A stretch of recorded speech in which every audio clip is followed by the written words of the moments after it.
Haleluya, kita berjumpa lagi dalam ibadah online GPDI Budi Mulia. Saya percaya kita semua ada dalam lindungan Tuhan. Mari kita siapkan hati kita mau berdoa untuk ibadah kita. Allah Bapa, dalam nama Tuhan Yesus Kristus, terima kasih untuk kasih setiamu sepanjang minggu ini Bapa. Terima kasih untuk penyertaan-Mu Bapa dalam hidup kami.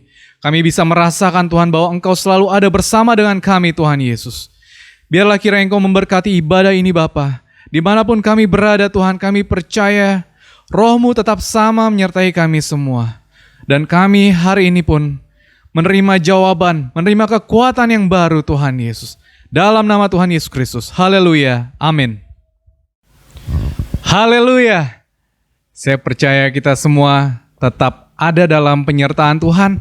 Mari kita sama-sama masuki gerbangnya Tuhan dengan puji-pujian. Karena kita tahu ini semua menyenangkan hati Tuhan. Mari semua dimanapun kita berada, kita angkat pujian ini. Ku masuki gerbangnya dengan hati bersyukur. Haleluya.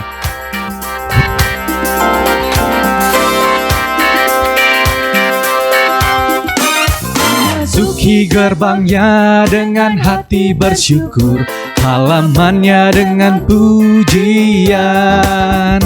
Kataku hari ini harinya Tuhan, ku bersuka dan girangkan. Lagi ku masuki gerbangnya, masuki gerbangnya dengan hati bersyukur, halamannya dengan pujian. Kataku hari ini harinya Tuhan, ku bersuka sebab Dia girangkanku. Oh, Dia girangkanku, oh Dia girangkanku. Ku bersuka sebab Dia girangkanku. Oh, oh, Dia girangkanku, oh Dia girangkanku. Ku bersuka lagi, Dia girangkanku. Dia girangkanku, oh Dia girangkanku. Ku bersuka sebab Dia girangkanku. Oh, oh, Dia girangkanku, oh Dia girangkanku. Ku bersuka sebab Dia girangku. Masuki gerbangnya dengan hati bersyukur, gerbangnya dengan hati bersyukur, halamannya dengan pujian. Kataku hari ini harinya Tuhan, ku bersuka sebab Dia ku masuki gerbangnya, masuki gerbangnya dengan hati bersyukur, halamannya dengan pujian. Kataku hari ini harinya Tuhan, ku bersuka sebab Dia girangkanku. Dia girangkanku, Dia girangkanku, oh Dia girangkanku. Ku bersuka sebab Dia girangkanku. Oh, oh, Dia girangkanku, oh Dia girangkanku. Ku bersuka sebab Dia lagi Dia girangkanku. Dia girangkanku, oh Dia girangkanku. Ku bersuka sebab Dia girangkanku. Oh, oh, Dia girangkanku, oh Dia girangkanku. Ku bersuka sebab Dia Sekali lagi ku masuki gerbangnya, masuki gerbangnya dengan hati bersyukur, halamannya dengan pujian. Kataku hari ini harinya Tuhan, ku bersuka sebab Dia girang. Lagi ku masuki gerbangnya, masuki gerbangnya dengan hati bersyukur, halamannya dengan pujian. Kataku hari ini harinya Tuhan, ku bersuka sebab Dia girangkanku. Dia girangkanku, Dia girangkanku, oh Dia girangkanku. Ku bersuka sebab Dia girangkanku. Oh, oh, Dia girangkanku, oh Dia girangkanku. Ku bersuka sebab Dia lagi Dia girangkanku. Puji Tuhan. Dia girangkanku, oh Dia girangkanku. Ku bersuka sebab Dia girangkanku. Oh, oh, Dia girangkanku, oh Dia girangkanku. Ku bersuka sebab Dia girangkanku.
Haleluya. Saudara percaya bahwa kasih setia Tuhan tidak pernah berkesudahan? Sampai selama-lamanya, untuk selama-lamanya, kasih setia Tuhan tetap sama. Haleluya. Mari kita nyanyikan pujian ini sebagai ucapan syukur kita karena kasih setia Tuhan. Haleluya. Tiada berkesudahan kasih setiamu Tuhan, selalu baru rahmat-Mu bagiku. Hari berganti hari, tetap kulihat kasih-Mu, tak pernah berakhir di hidupku. Sekali lagi, tiada berkesudahan. Haleluya. Tiada berkesudahan kasih setiamu Tuhan, selalu baru rahmat-Mu bagiku. Hari berganti hari, hari berganti hari, tetap kulihat kasih-Mu, tak pernah berakhir di hidupku. Sama-sama, Tuhan Yesus baik, baik, sungguh amat baik, untuk selama-lamanya. Tuhan Yesus baik, lagi Tuhan Yesus baik, Tuhan Yesus baik, sungguh amat baik, untuk selama-lamanya. Tuhan Yesus baik, lagi tiada berkesudahan kasih setiamu Tuhan. Amin. Tiada berkesudahan kasih setiamu Tuhan, selalu baru rahmat-Mu bagiku. Hari berganti hari, tetap kulihat kasih-Mu, tak pernah berakhir di hidupku. Tiada berkesudahan kasih setiamu Tuhan, tiada berkesudahan kasih setiamu Tuhan, selalu baru rahmat-Mu bagiku. Hari berganti hari, tetap kulihat kasih-Mu, tak pernah berakhir di hidupku. Sama-sama katakan Tuhan Yesus baik. Sungguh amat baik, untuk selama-lamanya. Tuhan Yesus baik, Tuhan Yesus baik, sungguh amat baik, untuk selama-lamanya. Tuhan Yesus baik, lagi sekali lagi, tiada berkesudahan kasih setiamu Tuhan, tiada berkesudahan kasih setiamu Tuhan, selalu baru rahmat-Mu bagiku.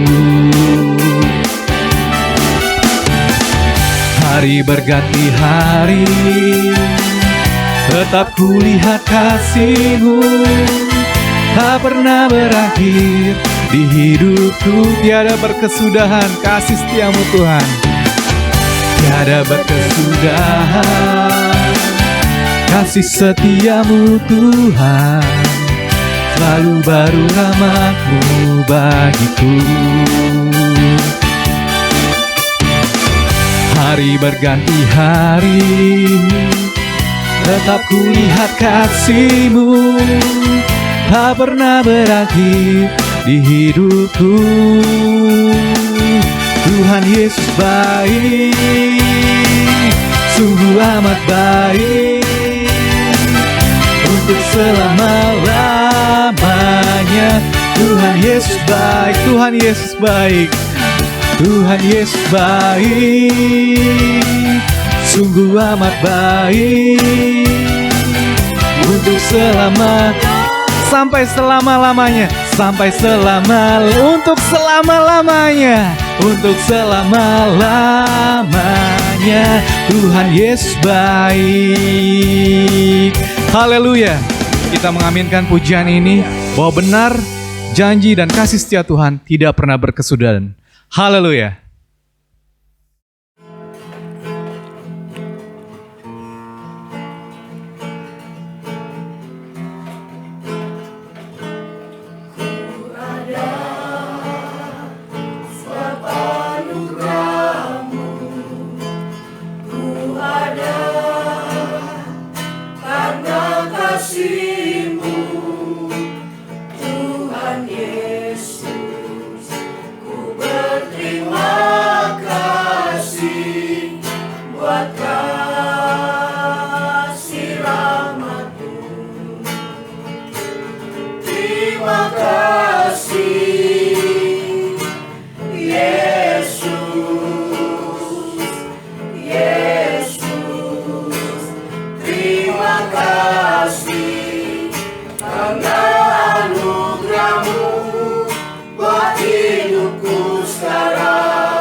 Tuhan Yesus, terima kasih.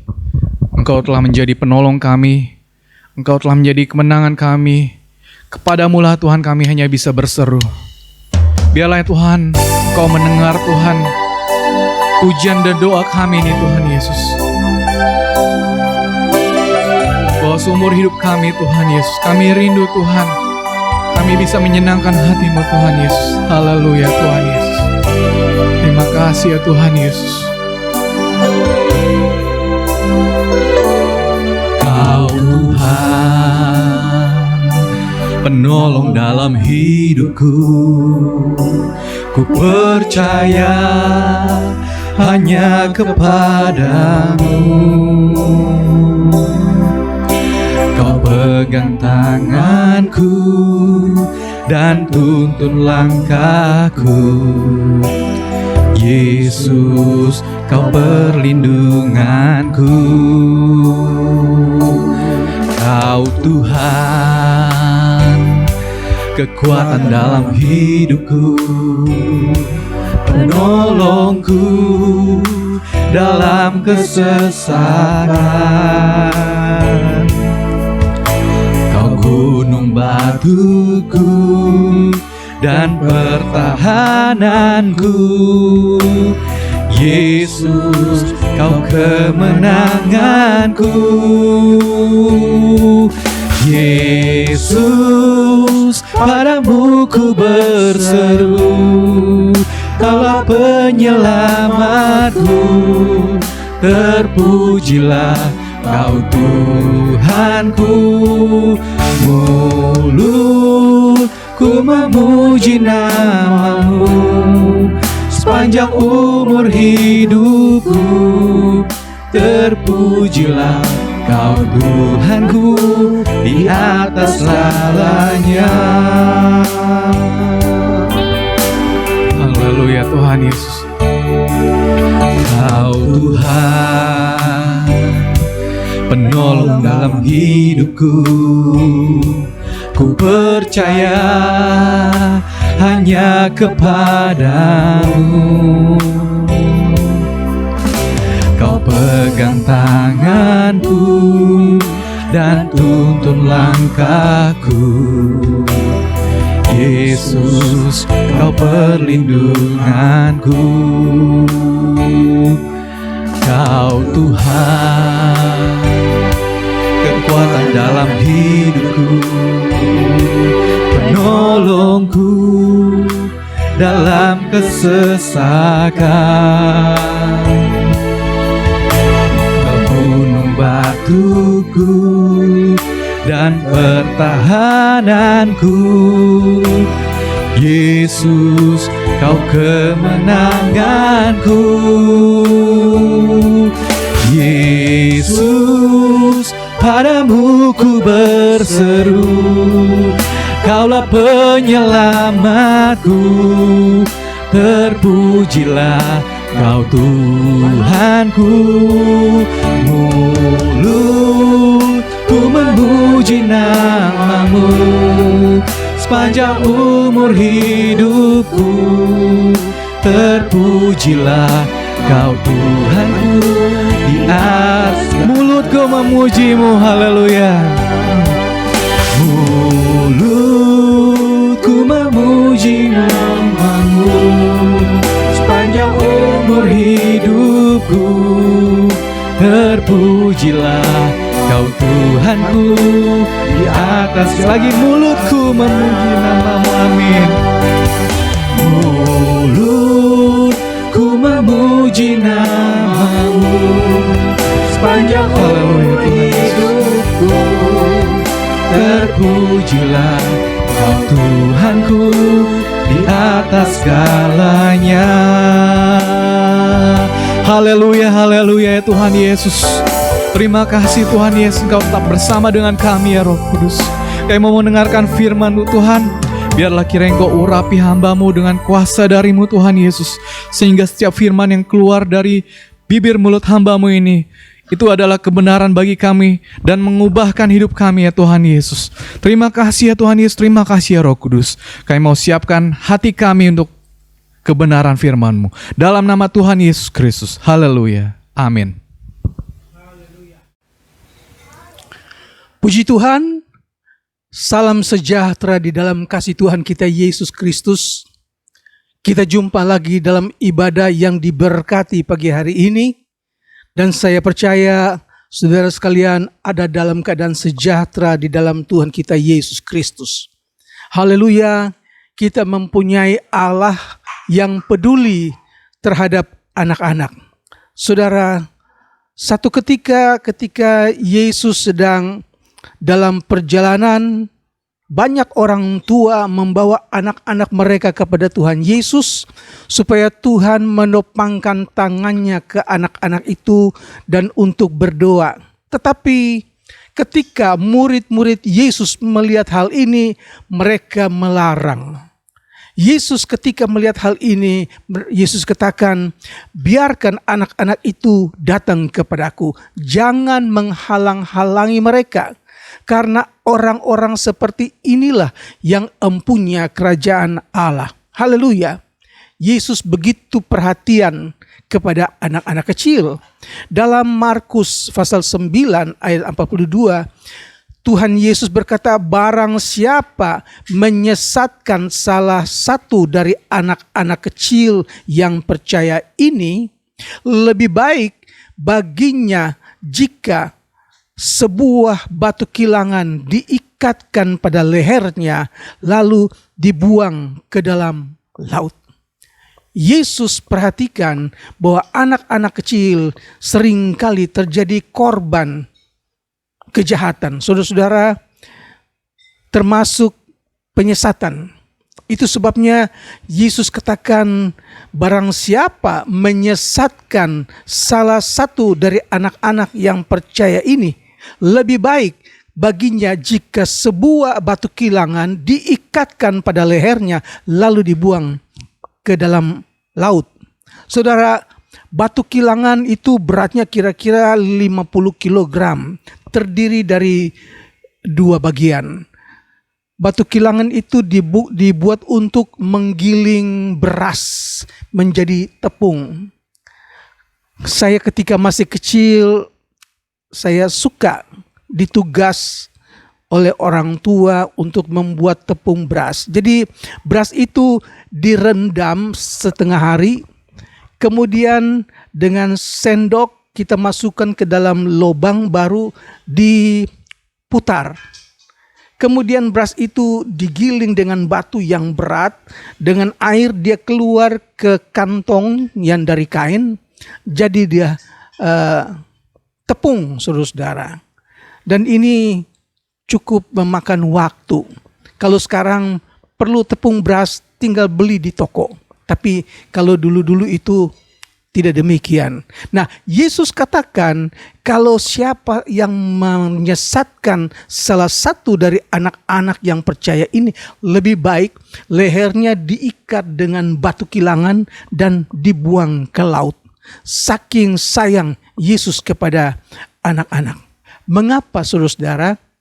Anak-anak ini gampang dipengaruhi, gampang dibujuk, sehingga mereka bisa saja tersesat. Oleh sebab itu, orang tua mempunyai kewajiban bukan hanya memberikan asupan makanan yang sehat supaya anak-anak bisa gemuk, bisa bertumbuh sehat, tetapi juga orang tua mempunyai kewajiban untuk menjaga, melindungi anak-anak dari pengaruh-pengaruh dunia yang jahat ini, yaitu dengan memberikan mereka pengertian rohani supaya sejak kecil anak-anak itu sudah mempunyai pengertian tentang keadaan dunia sekarang ini. Haleluya, saudara. Jadi baik hamba Tuhan, baik pengajar di sekolah, terutama orang tua, mempunyai kewajiban untuk memberikan arahan, untuk memimpin anak-anak supaya mereka itu bertumbuh di dalam iman kepada Tuhan. Jangan tunggu anak-anak itu menjadi besar, terlambat. Kalau tunggu anak-anak itu menjadi besar, baru kita perkenalkan Injil, baru kita perkenalkan tentang pengetahuan tentang dunia ini, dunia sudah merebut mereka lebih dulu. Dunia sudah menggoda mereka, membawa mereka pada kehancuran. Saudara, salah satu contoh yang sekarang ini banyak dihadapi oleh orang tua. Ketika anak-anak itu disodori handphone, berikan mereka mainan supaya dengan game yang ada mereka bisa betah, mereka bisa diam, mereka bisa tenang bermain handphone berjam-jam.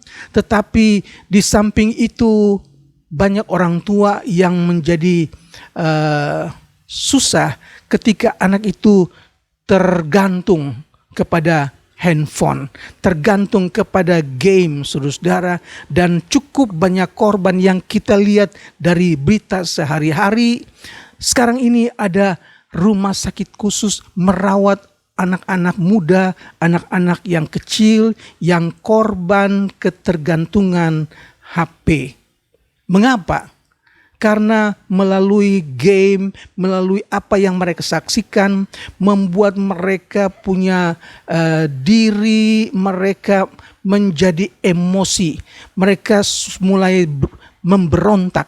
Akhirnya keinginan belajar menjadi terganggu, ke sekolah menjadi terganggu, anak-anak tidak konsentrasi, bahkan kita lihat di siaran televisi, seorang anak yang diambil HP-nya, dia mau bunuh diri, melompat dari apartemen di tingkat yang ke-8, saudara. Nah, sekarang ini diberitahukan bahwa bahaya handphone, dengan game itu sama dengan bahaya narkoba. Itu sebabnya sebelum anak-anak kita jadi korban, kita harus lindungi mereka. Kita harus jaga mereka. Karena teman saya, dia bilang anaknya 8 tahun, anak satu-satunya, saking senang dengan game, begitu diambil HP-nya karena anak ini tidak mau belajar, nggak suka makan, maka dia membentur kepalanya di dinding. Sampai harus mereka bawa anak ini ke psikolog anak 1 minggu 2 kali. Jadi tambah repot saudara. Jadi dengan kata lain, orang tua mempunyai kewajiban untuk mengawasi anak-anak. Jangan sampai anak-anak ini rusak karena pengaruh dunia. Ada orang katakan bahwa HP kalau kita bisa gunakan itu bermanfaat. Tapi kalau kita tidak bisa menguasai diri, HP itu akan menjadi seperti setan yang akan merampas kemerdekaan kita. Saudara, dalam Kolose pasal 3 ayat 21, dan kamu bapak-bapak, janganlah sakiti hati anak-anakmu, supaya jangan tawar hatinya. Ditujukan kepada bapak-bapak, kepala rumah tangga. Jangan engkau sakiti hati anak-anakmu, supaya jangan mereka tawar hati. Saya ingat beberapa hari lalu berita di televisi, seorang ayah membunuh 2 anak sekaligus. 2 anak tiri yang sudah menginjak remaja, saudara. Mengapa? Karena anak-anak itu disakiti. Dengan disakiti mereka mengeluarkan kata-kata juga yang menyakitkan ayahnya. Dan ayahnya membunuh. Nah, ini salah satu contoh saudara. Dalam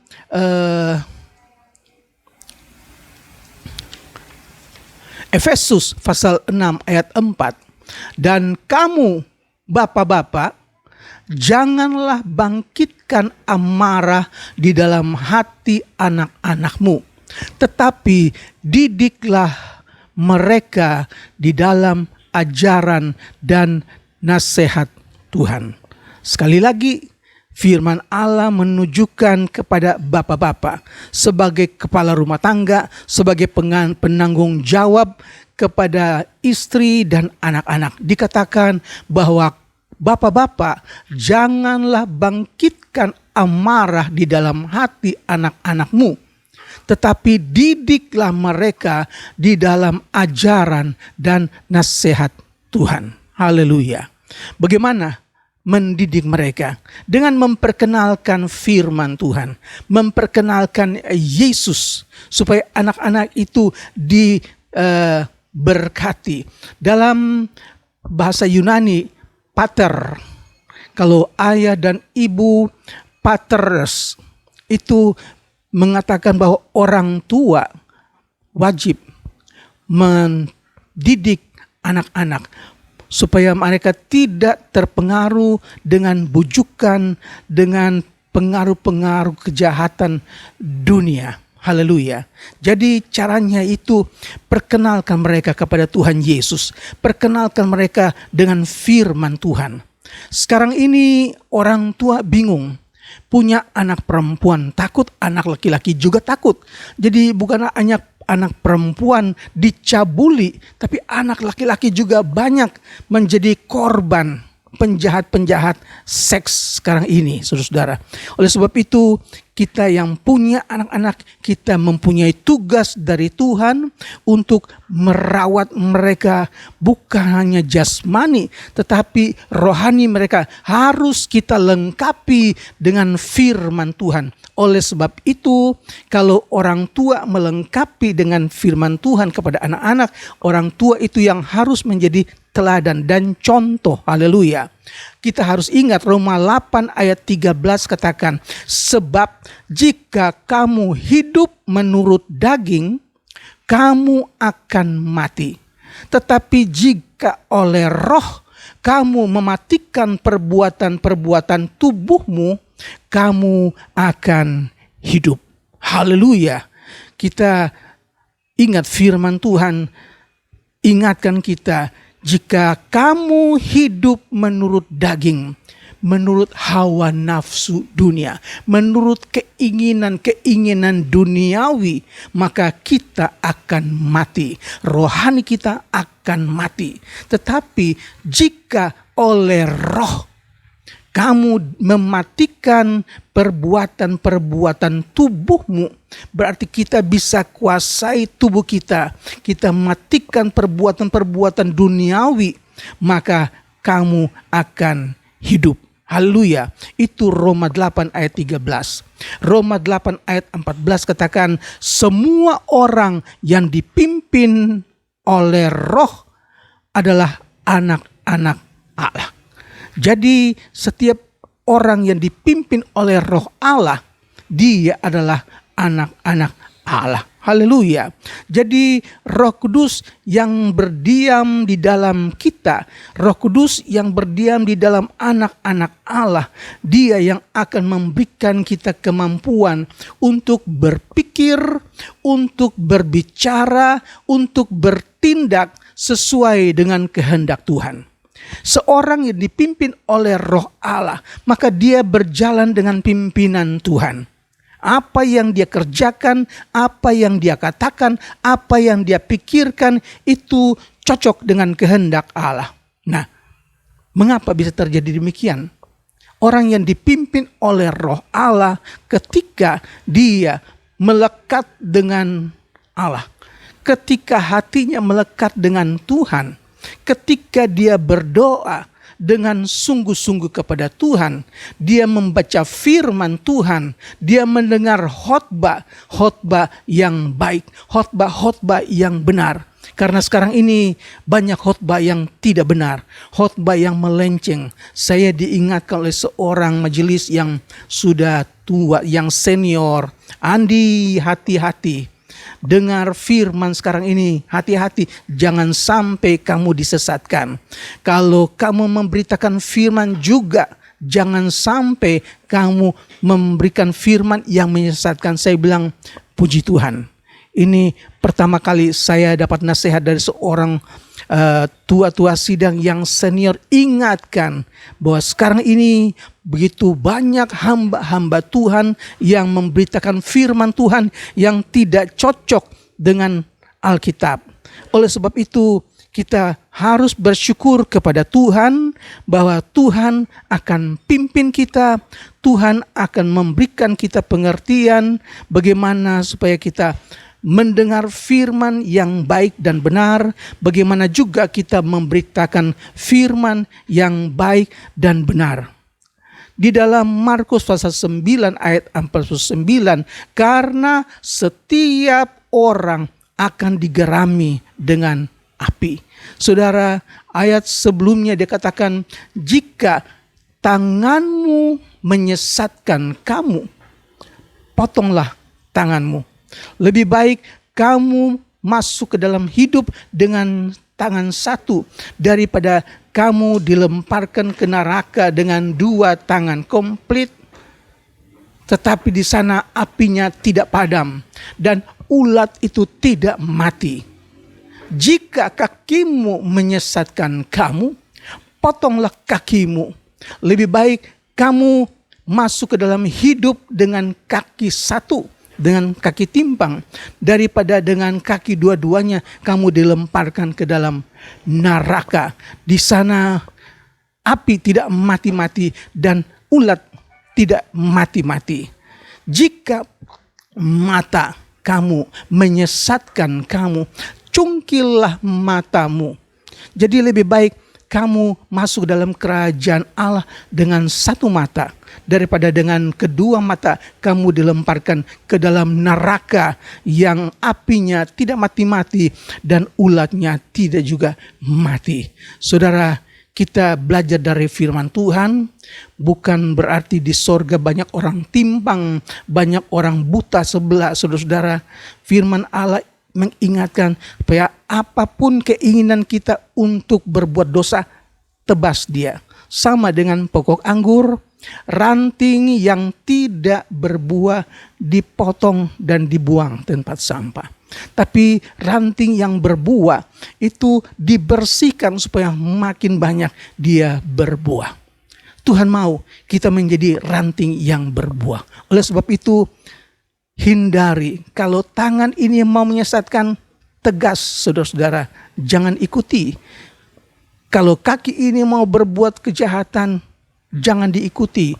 Mata itu berbicara tentang keinginan daging, berbicara keinginan duniawi. Saudara-saudara, orang yang mengasihi dunia, yaitu keinginan daging, keinginan mata, keangkuhan hidup, itu bukan berasal dari Allah. Orang yang mengasihi dunia, maka kasih akan Bapa tidak ada di dalam orang itu. Puji Tuhan saudara-saudara. Jadi kita ingatkan kepada anak-anak kita supaya dari mereka kecil sampai mereka menjadi besar, mereka mempunyai sesuatu yang tidak dimiliki oleh dunia, yaitu apa? Firman Allah. Mereka memiliki Kristus Yesus yang menuntun mereka, yang memimpin mereka, yang melindungi mereka. Dan kita percaya dengan lindungan Tuhan, dengan bimbingan Tuhan, Tuhan akan membuat kita menjadi keluarga yang diberkati, saudara. Dalam ayat berikutnya dikatakan, maka kamu semua akan digarami dengan api. Saya baca bahwa garam itu berguna untuk membersihkan sesuatu, saudara. Saya lihat di satu berita, buah-buah stroberi dimasukin air garam. Tidak lama kemudian itu ulat-ulat kecil-kecil begitu banyak mulai timbul ke atas, saudara. Secara kasat mata sebelum ditaruh air garam tidak lihat ulat-ulatnya. Begitu juga dengan sayur brokoli. Kita lihat hijau bagus, tetapi istri saya selalu rendam sayur brokoli itu dengan air garam. Maka kotoran-kotoran termasuk semut-semut kecil itu pada keluar semua ngambang, saudara. Jadi garam itu berbicara tentang pembersihan, pemurnian. Tuhan ini kita dimurnikan seperti garam, tapi juga kita perlu dibersihkan dengan api. Api juga membersihkan, api juga membuat kotoran-kotoran menjadi bersih. Kita mau makan sesuatu, makanan itu harus dimasak supaya sehat, supaya tidak mempunyai racun, saudara. Jadi ada dua pengertian tentang api. Yang pertama, api dunia ini, api penderitaan yang harus kita alami. Dan kemudian ada api neraka. Di situ kita alami setelah kita mati. Itu bagi orang-orang yang menolak Yesus. Di dalam Yohanes pasal 15 ayat 18, salah satu contoh, jika dunia membenci kamu, ingatlah bahwa ia telah lebih dulu membenci aku daripada kamu. Sekiranya kamu dari dunia ini, tentulah dunia ini mengasihi kamu sebagai miliknya. Tetapi karena kamu bukan dari dunia ini, itu sebabnya dunia membenci kamu. Haleluya, saudara. Kita perlu firman Tuhan, dan biar kita mengerti, Tuhan mau kita harus menjadi garam untuk mencegah kebusukan, mencegah sesuatu yang menjadi busuk. Nah, kita pergi jadi berkat kepada orang lain. Saudara, dalam satu contoh, seorang bapak yang gagal mendidik anak, yaitu Imam Eli. Ini saya hanya kasih satu contoh saja. Imam Eli gagal mendidik anak-anaknya. 2 anak laki-laki, Hofni dan Pinehas. Bahkan Alkitab katakan kejahatan anak-anak Imam Eli yang membuat sakit hati Tuhan. Tuhan menghukum Imam Eli, hukum juga terjadi kepada anak-anaknya. Anak-anak dikatakan anak dursila dalam 1 Samuel pasal 2 ayat yang ke-12. Kejahatan mereka luar biasa, saudara.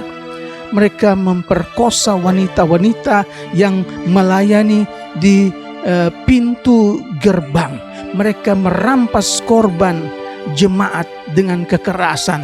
Itu sebabnya Elia dikatakan oleh kitab gagal total dalam memberikan pimpinan rohani dalam pelayanan kepada Tuhan, juga gagal kepada orang Israel. Haleluya.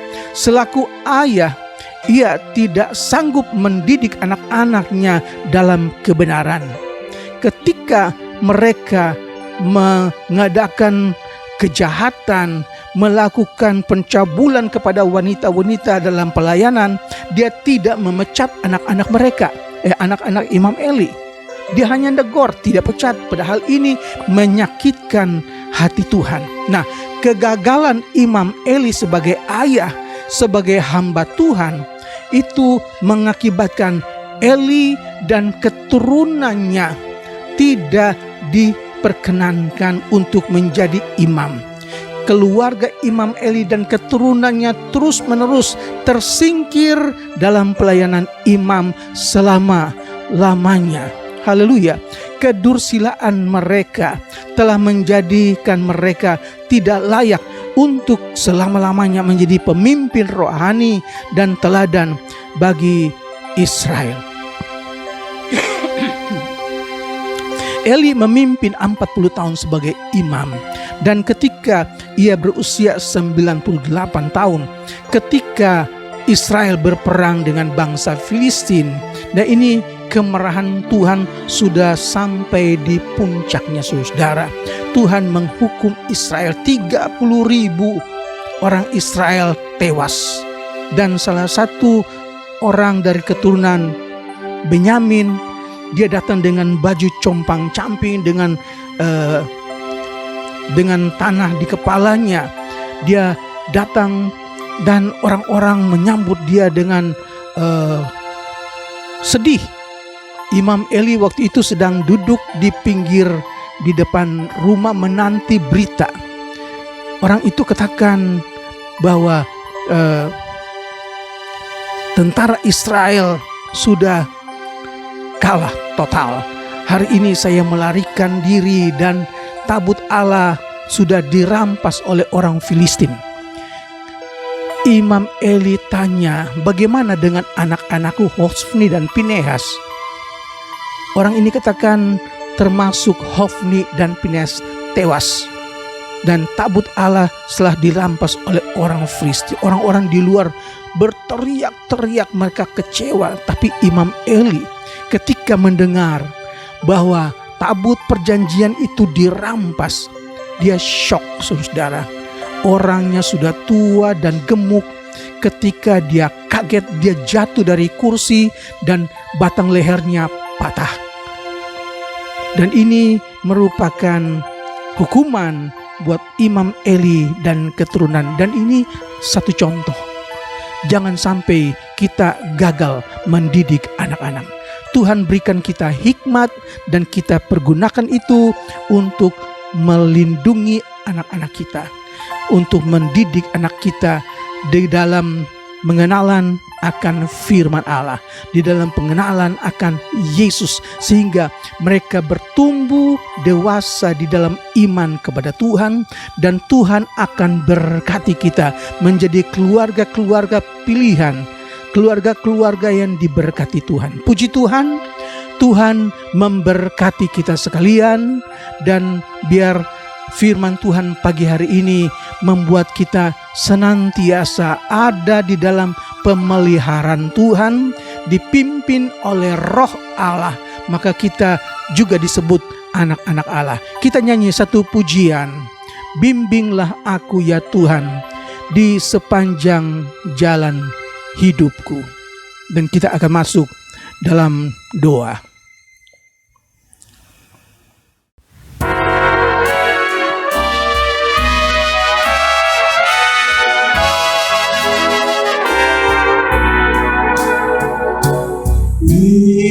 Bimbinglah aku, ya Tuhan,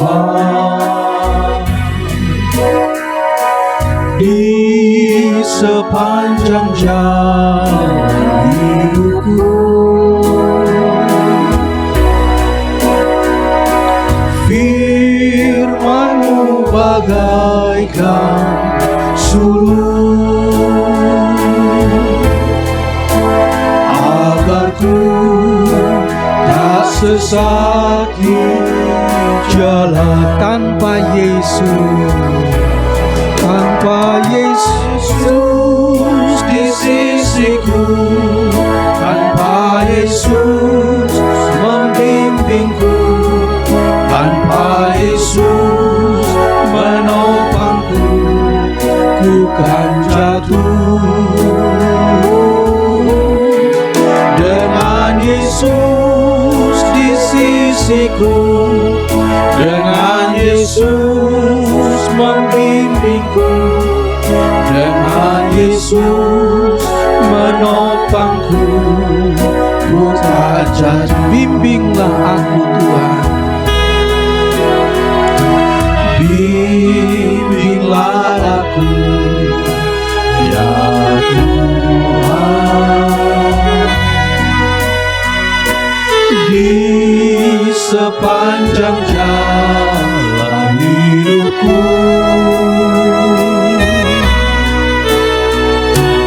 Firman-Mu bagaikan sulur, agar ku tak sesat di jalan.